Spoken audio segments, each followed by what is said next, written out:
معزز سامعین کرام، حاضرین جمعہ، دینی اور ملی بھائیوں،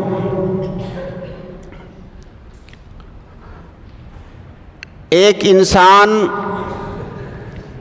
فطری طور سے غیرت مند ہوتا ہے۔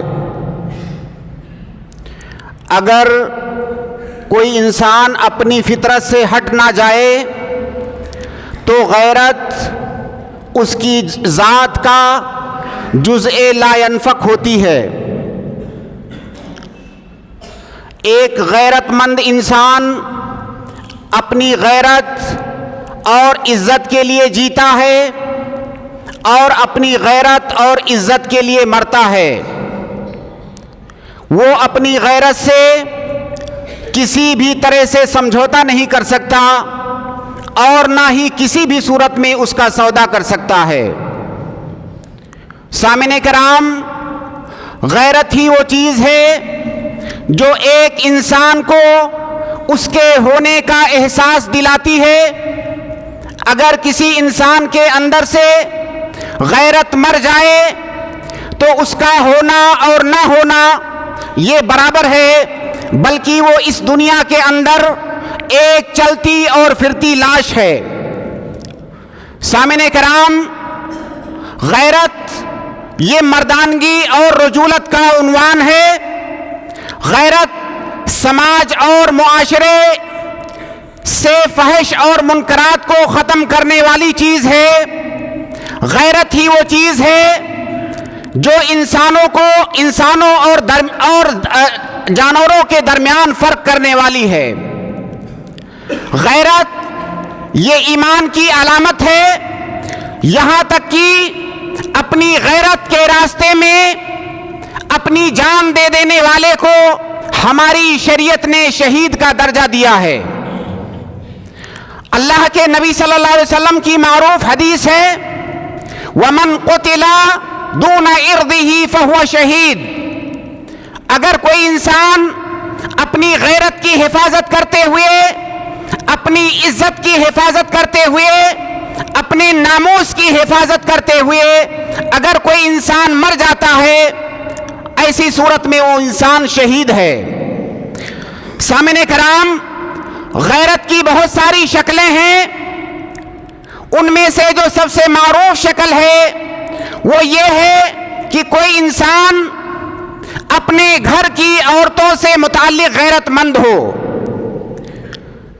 اور عام طور سے غیرت کا استعمال اسی معنی میں ہوتا ہے، جس انسان کو اپنے گھر کی خواتین کی فکر ہوتی ہے، ان کی عزت و ناموس کی فکر ہوتی ہے، ان کی عفت و پاک دامنی کی فکر ہوتی ہے، ان کی حیا اور شرم کی فکر ہوتی ہے، انہیں دنیا کی گندی اور میلی نگاہوں سے بچانے کی فکر ہوتی ہے، ایسے انسان کو غیرت مند انسان کہا جاتا ہے۔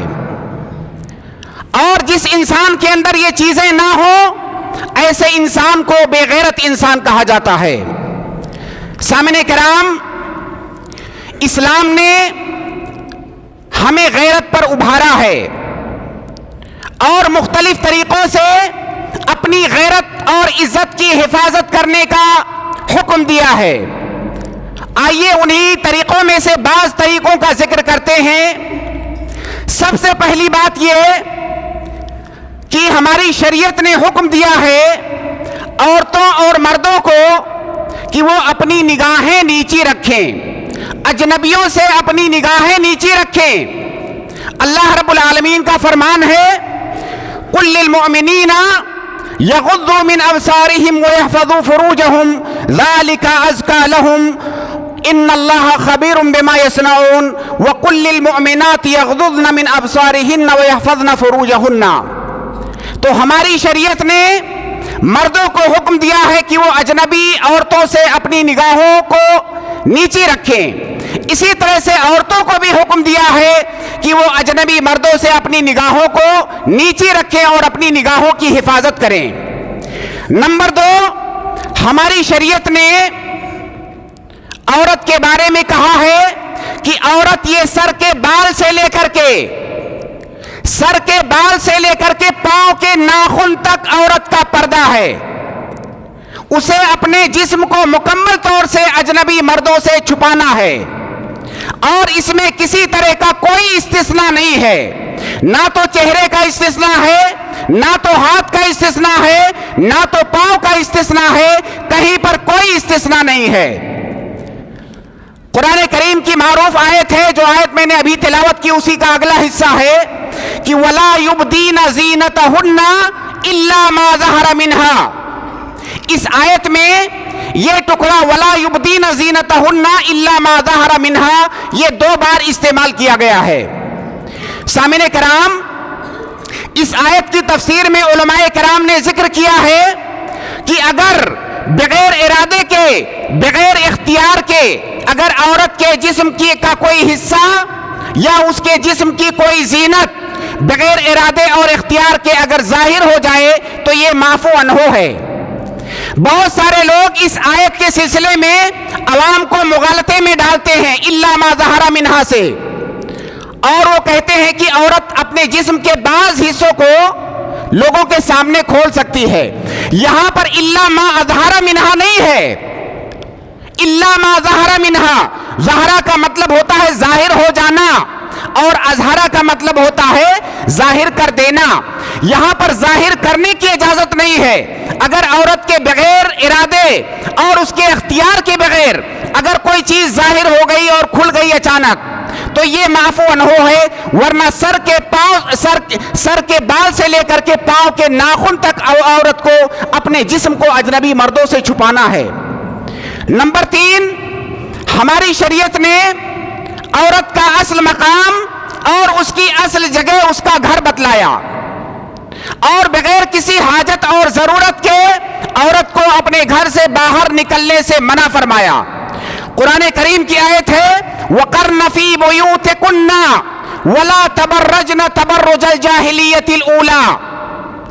عورتوں کو حکم ہوا کہ اپنے گھروں میں وقار اور سکون کے ساتھ اپنے گھروں میں بیٹھی رہیں جب تک انہیں کوئی ضرورت, کوئی حاجت, کوئی مجبوری نہ ہو وہ اپنے گھروں سے نہ نکلیں. اس کا یہ مطلب ہرگز نہیں ہے کہ عورتوں کو کسی بھی صورت میں گھر سے باہر نکلنے کی اجازت نہیں ہے. عورت بقدر حاجت اپنے گھر سے باہر نکلے گی, اپنی عزت, اپنی عفت اور اپنی حشمت کی حفاظت کرتے ہوئے عورت گھر سے باہر نکل سکتی ہے, لیکن بلا ضرورت, بلا حاجت اسے گھر سے نکلنے سے منع کیا گیا ہے. نمبر 4, اجنبی عورتوں اور مردوں کا باہم اختلاط ہماری شریعت کے اندر حرام ہے. اختلاط کا مطلب یہ ہے, اختلاط کا ضابطہ علماء کرام نے یہ بیان کیا ہے کہ کوئی مرد, کوئی اجنبی مرد کسی اجنبیہ عورت کے ساتھ کسی ایسی جگہ پر اکیلے ہو جہاں پر کوئی تیسرا آنے والا نہ ہو, اس کو اختلاط کہتے ہیں, اس کو خلوت کہتے ہیں. اللہ کے نبی صلی اللہ علیہ وسلم کی حدیث ہے ایاکم والدخول علی النساء, عورتوں کے پاس جانے سے, ان کے پاس داخل ہونے سے بچو. فقال رجل من الانصار, ایک انصاری صحابی نے کہا یا رسول اللہ افرأیت الحموا, عورت کے جو سسرالی رشتہ دار ہیں, اس کا دیور ہے یا گھر کے اور بہت سارے سسرالی جو رشتہ دار ہوتے ہیں, خاندان کے لوگ, ان کے بارے میں آپ کی کیا رائے ہے؟ ظاہر ہے یہ سوال اسی لیے آیا کہ عورت جب اپنے سسرال میں ہوگی وہاں پر بہت سارے مرد ہوتے ہیں اس کے شوہر اور سسر کے علاوہ, ان کے بارے میں آپ کی کیا رائے ہے؟ اللہ کے نبی صلی اللہ علیہ وسلم نے کیا فرمایا؟ فرمایا الحم الموت, موت ایک ڈراؤنی چیز ہے, ڈراؤنی چیز سے انسان بھاگتا ہے. تو عورت کو اپنے سسرالی رشتہ داروں سے خاص طور سے پردہ کرنا ہے. پردہ تمام لوگوں سے ہے لیکن خاص طور سے سسرالی رشتہ داروں سے. ہمارے سماج اور معاشرے میں ہر آدمی اپنے آس پاس, اپنے گھر میں اور اپنے آس پاس غور کرے کہ کیا عورتیں ہمارے یہاں سسرالی رشتہ داروں سے پردے کرتی ہیں یا نہیں. الحم الموت. اسی طرح سے اللہ کے نبی صلی اللہ علیہ وسلم کی حدیث ہے کہ لا یخلون رجل بامرأۃ الا ومعها ذو محرم, کوئی عورت اجنبی مرد کے ساتھ تنہائی میں نہیں ہو ترتیب ہے. اگر کبھی ایسی ضرورت پڑ جائے تو اس کے ساتھ کوئی محرم ہونا چاہیے. نمبر 5، عورت کو بغیر محرم کے سفر کرنے سے ہماری شریعت نے منع کیا ہے. اللہ کے نبی صلی اللہ علیہ وسلم کی حدیث ہے کہ وَلَا تُسَافِرُ الْمَرْأَةُ إِلَّا مَعَ ذِي مَحْرَمٍ، بغیر محرم کی عورت سفر نہ کرے. فقام رجل، ایک آدمی کھڑا ہوا، اس نے کہا اللہ کے نبی صلی اللہ علیہ وسلم ان امراتی خرجت حاجتن، میری عورت حج کے لیے نکلی ہوئی ہے اور میرا نام فلاں فلاں غزوے کے اندر لکھا گیا ہے، میں جنگ کرنے جا رہا ہوں، غزوے میں شریک ہونے جا رہا ہوں. اللہ کے نبی صلی اللہ علیہ وسلم نے کہا نہیں، تمہیں غزوہ میں جانے کی ضرورت نہیں ہے، جہاد کرنے کی ضرورت نہیں ہے، تم اپنی عورت کے ساتھ حج کرنے جاؤ، اسے تنہا حج کرنے مت بھیجو. نمبر 6، ہماری شریعت نے غیرت اور عزت کی حفاظت کے لیے ہماری شریعت نے عمومی طور سے حیا کا حکم دیا ہے، حیا اور شرم کا حکم دیا ہے. اللہ کے نبی صلی اللہ علیہ وسلم کی حدیث ہے الحیاء من الایمان، حیا یہ ایمان کا حصہ ہے. نمبر 7، اگر کسی خاتون کو اجنبی مرد یا اجنبی مردوں کے سامنے بولنے کی ضرورت پڑ جائے تو عورت کو حکم دیا گیا ہے کہ وہ نیچرل آواز میں بولے، وہ نرم و نازک لہجے میں اجنبی مردوں کے ساتھ گفتگو نہ کرے. سامعین کرام، اصل حکم تو یہ ہے کہ عورت کی آواز کا پردہ نہیں ہے، یہ اصل حکم ہے. لیکن وہ کون سی آواز؟ عورت کی نیچرل آواز کا پردہ نہیں ہے. اسی لیے قرآن کریم میں اللہ رب العالمین نے فرمایا امہات المومنین کے بارے میں فَلَا تَخْضَعْنَ بِالْقَوْلِ فَيَطْمَعَ الَّذِي فِي قَلْبِهِ مَرَضٌ، اگر بات کرنے کی ضرورت پڑ جائے اجنبی مردوں سے تو اپنی آواز میں رقت لا کر کے بات نہ کرو، نیچرل آواز میں بات کرو. تو عورت کی آواز کا پردہ اس وقت نہیں ہے جب فتنے کا خدشہ نہ ہو، عورت کی آواز کا پردہ اس وقت نہیں ہے جب عورت نیچرل آواز میں انداز میں بات کرے. اگر کوئی عورت مردوں کے سامنے تقریر کرتی ہے، اگر کوئی عورت مردوں کے سامنے اشعار پڑھتی ہے، اگر کوئی عورت مردوں کے سامنے قرآن کریم کی تلاوت کرتی ہے، آپ بتائیے دنیا کے کس عالم معتبر عالم کا یہ قول ہے کہ عورت مردوں کے سامنے اشعار پڑھ سکتی ہے؟ کیا اشعار کو نیچرل آواز میں پڑھا جاتا ہے؟ کیا قرآن کی تلاوت نیچرل آواز میں کی جاتی ہے؟ کیا ہم تقریریں نیچرل انداز میں کرتے ہیں؟ عورت کی آواز کا اس وقت پردہ ہے جب وہ اپنے نیچرل انداز میں بات نہ کرے،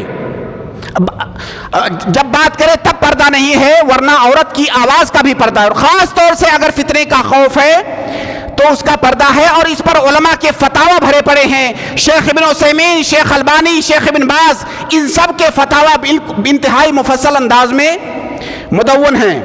نمبر 8، اللہ رب العالمین نے مرد کو قوام اور حاکم بنایا. اللہ تعالیٰ نے فرمایا الرجال قوامون علی النساء، مرد یہ عورتوں پر حاکم ہیں. اور قوامیت اور حاکمیت کا تقاضا یہ ہے کہ مرد عورت کی عزت و آبرو اور اس کی ناموس کی حفاظت کرے، اس کے سلسلے میں غیرت مند ہو، اسے دنیا کے سرد اور گرم سے بچائے. یہ اس کی قوامیت کا تقاضا ہے. اگر کسی انسان کے اندر غیرت نہیں ہے، اگر کسی مرد کے اندر غیرت مندی نہیں ہے تو اس کے اندر قوامیت نہیں ہے. نمبر 9، اگر کوئی انسان اپنے ماتحت خواتین کے سلسلے میں غیرت مند نہیں ہے، اسے ان کی عزت و آبرو کی پرواہ نہیں ہے، ایسے انسان کو اللہ کے نبی صلی اللہ علیہ وسلم نے دیوس بتلایا اور بتایا کہ اس کے لیے جنت حرام ہے. اللہ کے نبی صلی اللہ علیہ وسلم کی حدیث سنیے اور اپنے معاشرے پر غور کیجئے. آپ فرماتے ہیں ثلاثۃ قد حرم اللہ علیہم الجنہ، 3 لوگ ایسے ہیں جن پر اللہ تعالیٰ نے جنت کو حرام قرار دیا ہے. کون ہیں؟ پہلا ہے مدمن الخمر، شراب پینے والا. دوسرا ہے والعاق، والدین کی نافرمانی کرنے والا. چوتھا ہے وہ دیوس. دیوس انسان. دیوس انسان کون ہے؟ آگے اللہ کے نبی صلی اللہ علیہ وسلم اسی حدیث میں بتا رہے ہیں, الذی یقر فی اہلہ الخبث, جو اپنے گھر کی عورتوں میں خباثت کو اور برائی کو برداشت کرتا ہے اور اس پر نکیر نہیں کرتا ہے. ایک دوسری حدیث اس سے بھی زیادہ واضح ہے, اس کو سنیے. صحابہ کرام نے پوچھا کہ اللہ کے نبی صلی اللہ علیہ وسلم دیوس کون ہے؟ آپ نے فرمایا الذی لا یبالی من دخل علی اہلہ, جسے اس بات کی پرواہ نہیں ہے کہ اس کے گھر کی خواتین کے پاس کون آتا جاتا ہے, اس کے گھر کی خواتین کس سے ملتی جلتی ہیں, اس کے گھر کی خواتین کس سے باتیں کرتی ہیں, اسے اس بات کی پرواہ نہیں ہے. ایسے انسان کو دیوس انسان کہا جاتا ہے. سامنے کرام, یہی وجہ ہے کہ اللہ کے نبی صلی اللہ علیہ وسلم کی زندگی, صحابہ کرام سلف صالحین کی زندگی اگر آپ دیکھیں گے تو ان کے ہاں غیرت کوٹ کوٹ کر بھری ہوئی ہے. کئی سارے واقعات ہیں. ایک واقعہ ہے, عائشہ رضی اللہ تعالیٰ عنہ بیان کرتی ہیں کہ ایک بار اللہ کے نبی صلی اللہ علیہ وسلم میرے پاس تشریف لائے, وَإِنْدِي رَجُلٌ قَائِدٌ, ایک آدمی میرے پاس بیٹھا تھا. ظاہر ہے وہ آدمی بیٹھا تھا, باتیں کر رہا ہوگا اور کچھ نہیں ہو رہا ہے. اللہ کے نبی صلی اللہ علیہ وسلم نے دیکھا, عائشہ رضی اللہ تعالیٰ عنہ کہہ رہی ہیں فَشَدَّ ذَلِكَ عَلَيْهِ, اللہ کے نبی صلی اللہ علیہ وسلم پر یہ بہت گرا گزرا. وَرَأَيْتُ الْغَضَبَ فِي وَجْهِهِ, میں نے آپ کے چہرے پر غصے کو محسوس کیا کہ آپ غصہ ہیں. تو وہ کہتی ہیں کہ میں نے کہا, فوراً وہ سمجھ گئی کہ اللہ کے نبی صلی اللہ علیہ وسلم کو برا لگا ہے اس شخص کا یہاں بیٹھنا. اللہ کے نبی وہ کہتی ہیں کہ میں نے کہا یا رسول اللہ انہو اخی من الرضاع, یہ میرا رضائی بھائی ہے. تو اللہ کے نبی صلی اللہ علیہ وسلم نے کہا کہ رضاعت ایسے ہی نہیں ہوتی ہے, انما الرضاعۃ من المجاعۃ, مکمل طور سے تأکد کر لو کہ کیا رضاعت ثابت ہے کہ نہیں, اس کے بعد ہی کوئی تمہارا رضائی بھائی ہوگا. اسی طرح سے ایک صحابی ہے سعد بن عبادہ, انہوں نے اللہ کے نبی صلی اللہ علیہ وسلم سے کہا لو رأیت رجلا مع امرأتی لضربتہ بالسیف, اگر میں نے کسی کو اپنی بیوی کے ساتھ دیکھ لیا, اور آگے انہوں نے نہیں کہا کہ میں کس حالت میں دیکھا, کہہ رہے اگر میں نے کسی کو اپنی بیوی کے ساتھ دیکھ لیا تو میں اس کی گردن اڑا دوں گا. اللہ کے نبی صلی اللہ علیہ وسلم نے کہا اتعجبون من غیرت سعد, کیا تم لوگوں کو سعد ابن عبادہ کی غیرت پر تعجب ہو رہا ہے؟ واللہ لأنا اغیر منہ, اللہ کی قسم میں ان سے بھی زیادہ غیرت مند ہوں. واللہ اغیر منی, اللہ مجھ سے بھی زیادہ غیرت مند ہے. ومن اجل غیرت اللہ حرم الفواحش ما ظہر منہا وما بطن. اسی طرح سے اللہ کے نبی صلی اللہ علیہ وسلم کا ایک واقعہ ہے, صحابہ کرام کے درمیان اللہ کے نبی صلی اللہ علیہ وسلم ایک بار بیان فرمانے لگے کہ میں سویا ہوا تھا, میں نے خواب میں جنت کا دیدار کیا, اور میں نے جنت میں کیا دیکھا, فَإِذَا امْرَأَةٌ تَتَوَضَّأُ, میں نے جنت میں دیکھا ایک عورت کو, ایک خاتون کو, وہ وضو کر رہی ہے. إِلَى جَانِبِ قَصْرٍ, ایک محل ہے, محل کے پاس ایک عورت وضو کر رہی ہے. فَقُلْتُ لِمَنْ هَذَا الْقَصْرُ, میں نے کہا یہ محل کس کا ہے, میں نے پوچھا یہ محل کس کا ہے. بتایا گیا فَقَالُوا لِعُمَرْ, بتایا گیا کہ یہ محل جنت میں جو محل ہے یہ عمر کا محل ہے, عمر رضی اللہ تعالیٰ عنہ کا. فَذَكَرْتُ غَيْرَتَهُ, اللہ کے نبی صلی اللہ علیہ وسلم کہہ رہے ہیں مجھے عمر کی غیرت یاد آ گئی. انہیں اپنے گھر کی خواتین کے بارے میں ان کی جو غیرت ہے, مجھے وہ غیرت یاد آ گئی. میں نے ارادہ کیا تھا کہ میں پاس سے جا کر کے محل میں داخل ہو کر کے محل کو دیکھوں, لیکن مجھے ان کی غیرت آ گئی اور میں نے اپنے قدم پیچھے ہٹا لیے. یہ غیرت ہے اللہ کے نبی صلی اللہ علیہ وسلم کی, اور یہ غیرت ہے صحابہ کرام کی. سامعین کرام,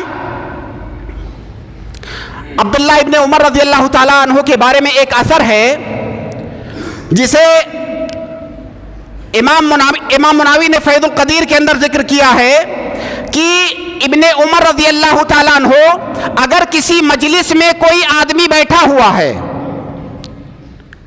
اگر کسی مجلس میں کوئی خاتون بیٹھی ہوئی ہے اور وہ خاتون وہاں سے اٹھ کر چلی گئی، فوراً اس جگہ پر کسی مرد کو بیٹھنے سے منع فرماتے تھے۔ آپ کہتے تھے کہ وہ عورت وہاں پر بیٹھی تھی، اس کے بیٹھنے کی وجہ سے اس کے جسم کی حرارت اس جگہ میں ہے، جب تک وہ حرارت ختم نہیں ہو جائے وہاں پر کوئی بیٹھ نہیں سکتا۔ یہ غیرت ہے۔ اس سے ہم موازنہ کریں اپنی غیرت کا اور اپنے سماج اور معاشرے کا۔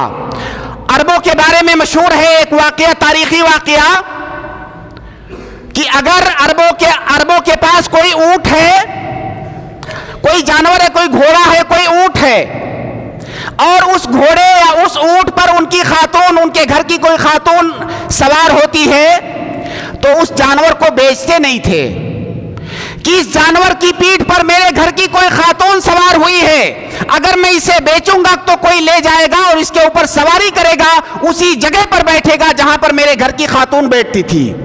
اس جانور کو ذبح کر کے کھا جاتے تھے، اس کو بیچتے نہیں تھے۔ یہ تھی ان کی غیرت اور ان کی غیرت کا عالم۔ اور ہمارے سماج اور معاشرے میں اس وقت غیرت سب سے سستی چیز بن گئی ہے۔ سامعین کرام، ہمارے سماج میں بے غیرتی کے بہت سارے مظاہر ہیں، متعدد مظاہر ہیں، ان کے لیے مجلسیں چاہیے۔ چند ایک کا یہاں پر میں ذکر کرتا ہوں، ان کو سنیے اور اپنے سماج پر غور کیجیے۔ سامعین کرام، بے غیرتی کا ایک مظہر یہ ہے کہ اپنے گھر کی خواتین کو بہت سارے لوگ اجنبی مردوں کے سامنے پیش کر دیتے ہیں۔ مختلف مواقعوں پر گھر کے اندر کوئی مہمان آیا، گھر کی خاتون اس کے لیے کھانا پیش کرے گی، چائے پانی پیش کرے گی، ان کے سامنے آ کر کے بیٹھ کر کے باتیں کرے گی۔ مختلف مواقعوں پر اپنے گھر کی عورتوں کو اجنبی مردوں کے سامنے پیش کر دیتے ہیں، یہ بے غیرتی ہے۔ اسی طرح سے بے غیرتی کا ایک مظہر یہ ہے کہ آپ کے گھر کی خاتون پر کوئی انسان اپنی میلی نگاہ ڈالے اور آپ کو اس کی پرواہ نہ ہو، آپ کو غیرت نہ آئے، آپ کو اس کی کوئی پرواہ نہ ہو، اور ایسے لگے جیسے کوئی معمولی بات ہو گئی ہے۔ آپ کی عزت پر کوئی ہاتھ ڈال رہا ہے، آپ کے گھر کی خاتون پر کوئی غلط نگاہ ڈال رہا ہے، اور آپ کو کوئی پرواہ نہیں ہوتی ہے، آپ کے دل میں، آپ کے غیرت میں کوئی حرکت نہیں ہوتی ہے۔ اسی طرح سے بے غیرتی کا ایک مظہر یہ ہے کہ اپنی خواتین کو بازاروں میں لے کر کے پھرنا، یہ ہمارے یہاں عام ہو گیا ہے۔ ایسے لوگوں سے جب کہا جاتا ہے کہ آپ جہاں بھی جاتے ہیں، آپ سبزی منڈی جاتے ہیں، آپ کوئی اور سامان خریدنے جاتے ہیں، ایسی جگہیں جہاں پر عورت کو لے جانے کا کوئی مطلب نہیں بنتا ہے، وہاں پر اپنی خواتین کو لے کر کے پھرتے ہیں، اور وہ سمجھتے ہیں کہ خیرکم لأہلہ، میں اپنے اہل کے لیے سب سے بہترین ہوں۔ یہ بے غیرتی ہے، یہ خیریت نہیں ہے، یہ بے غیرتی ہے، دیوسیت ہے۔ اگر ایک پاؤ ٹماٹر خریدنا ہے تو آپ کے گھر کی خاتون جا کر کے خریدے گی، آپ وہاں پر کھڑے رہو گے، آپ کے سامنے بھاؤ تاؤ کرے گی اس دکاندار سے۔ یہ خیریت نہیں، یہ دیوسیت اور بے غیرتی ہے۔ ہماری شریعت میں اس کی کوئی مثال نہیں ملتی ہے۔